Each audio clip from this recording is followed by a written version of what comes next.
The first thing I noticed when I woke up was the mud between my toes. The second thing I noticed was that my bedroom door was locked from the inside. I live on the 12th floor. There is no garden outside my window, no balcony, no fire escape that reaches my bedroom, and the hallway outside my apartment is carpeted. Still, there was wet black mud covering both of my feet. I sat up so quickly that I nearly fell out of bed. For a few seconds I just stared. The mud was fresh, thick, cold. There were tiny pieces of dead grass mixed into it. I checked my sheets, clean. My pajamas, clean. Only my feet were covered. I remember thinking there had to be a stupid explanation. Maybe I'd sleepwalked. Maybe I'd somehow gone downstairs without remembering. Maybe I'd walked through something outside and come back. But when I looked at my front door through the open bedroom doorway, the deadbolt was still thrown. The chain was still attached. I hadn't left the apartment. At least, I didn't think I had. I washed my feet in the bathroom and tried to laugh it off. Then I noticed something in the sink, a single blade of grass. It was black, not dark green, black. I slowly turned my head. 3 more knocks. Tap, tap, tap. I pulled the curtain aside. There was nothing outside, just darkness and the reflection of my own terrified face. I closed the curtain and backed away. Then my phone buzzed. It was a text from my downstairs neighbor. Mrs. Alvarez, are you awake? I stared at it. I typed back, yes. Why? Her reply came almost immediately.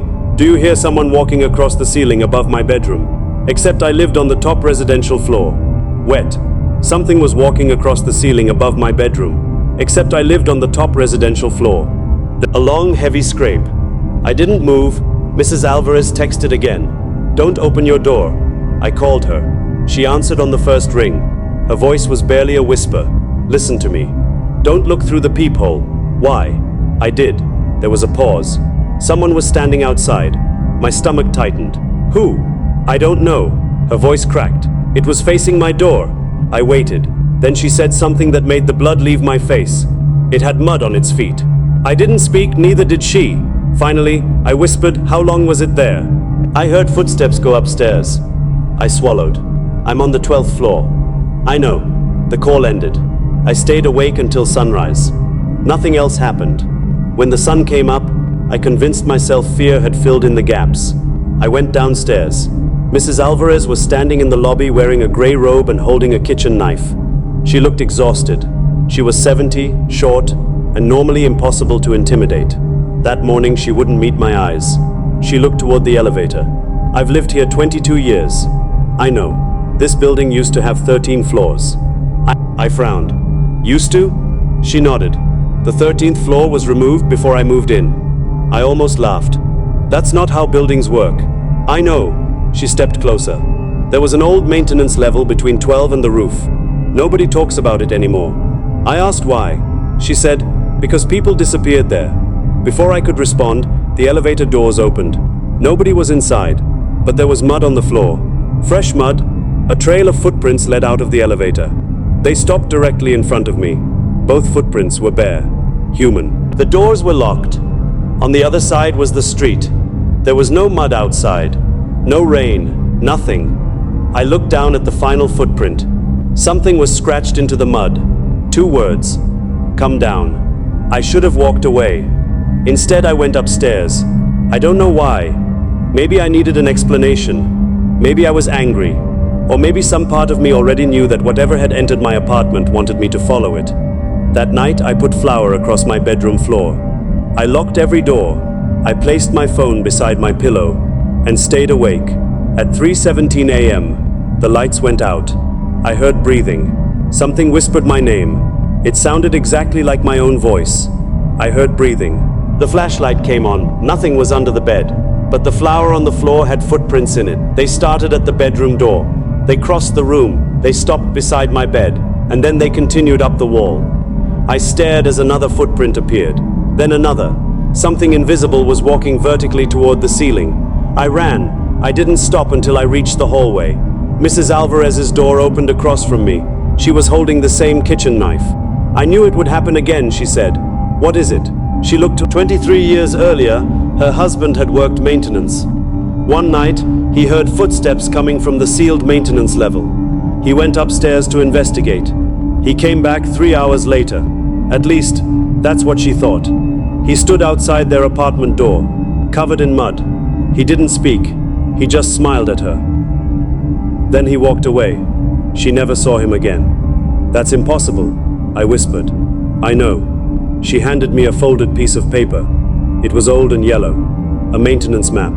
The building had 12 floors, but between the 12th floor and the roof was another space.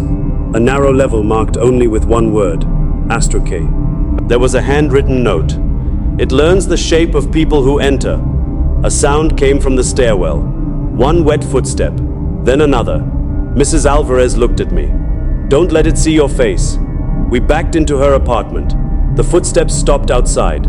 Then came a knock. 3 times. Tap, tap. A voice spoke through the door. My voice. "Mrs. Alvarez?" She covered her mouth. The voice continued. "It's me." I felt something inside me break. I stared at Mrs. Alvarez. She stared back. The thing outside knew something I had never told anyone in the building. My mother had died when I was 16, and whenever she was scared, she sang under her breath. The voice outside whispered, "I miss her too." Mrs. Alvarez grabbed my wrist. "We're leaving." We ran down the emergency stairs. The footsteps followed us, but they weren't behind us. They were above us, running down the walls. We reached the 12th floor. The stairwell door slammed shut behind us. The hallway lights flickered, and at the far end of the corridor, I saw a door that had never been there before. A narrow metal door, covered in wet soil. Mrs. Alvarez whispered, "That's it, the route." The door opened by itself. Cold air rolled out. Not fresh soil, graves.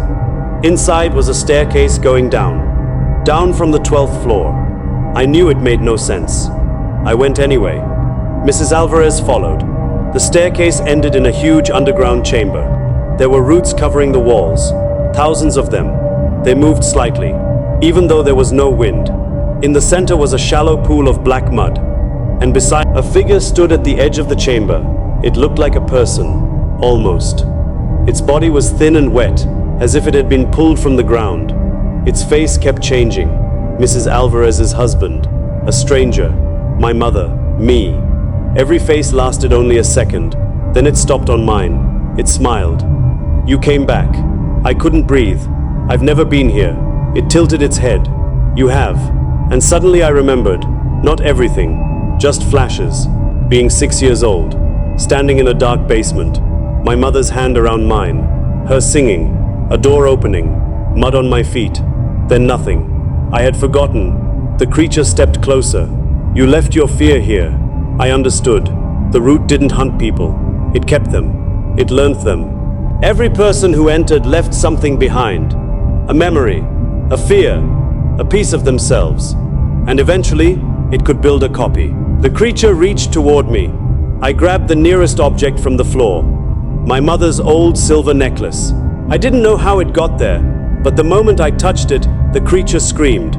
The roots recoiled. Mrs. Alvarez shouted, "The things they loved." I held the necklace tightly.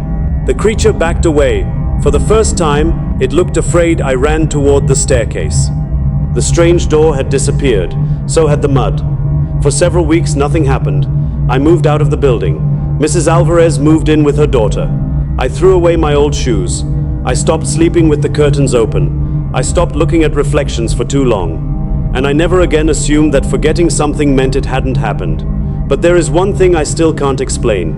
3 months after I moved, I received a package. No return address. Inside was my old pair of sneakers. Clean, dry, and sitting inside one of them was a tiny black blade of grass. I burned the shoes in a dumpster behind my building. And when I looked outside my bedroom window, I saw 12 floors above me. Every window was dark, except one, mine. And someone was standing behind the glass, wearing my face. I haven't looked out that window since.